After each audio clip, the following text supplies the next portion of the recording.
Qanotni yaqindan tanishamiz. Mana shu ilinib qoldi, hozir qolganlar ketib qoldi. Mana setkani bunday qotildi mana. Bambuk tepasiga mana totib qo'yildi. Kecha ertada mana shu yerda onaxonat bosayotgan edi. Bittasi ilindi. Mana bu o'ynamtasi ilinib turibdi. Qolganlari yaqinlashmayapti.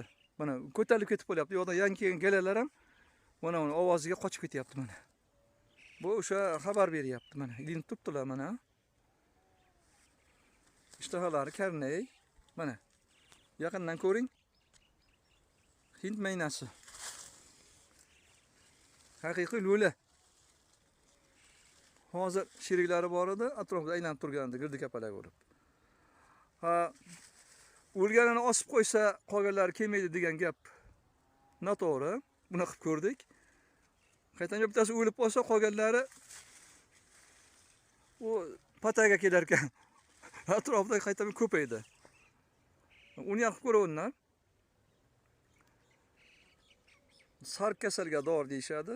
Yo'q, sariq nimaga? Sahrniga. Qani bir adabiyotlarga kirib ko'ramiz. Musulmonchilikda bu halol deb hukm qilingan ekan.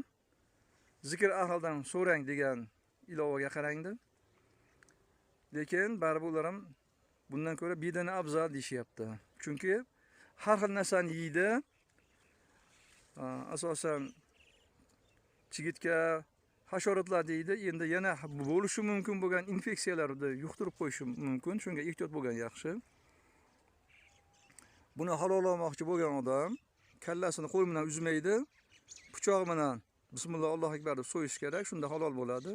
Agar qo'l bilan uzsangiz harom bo'ladi.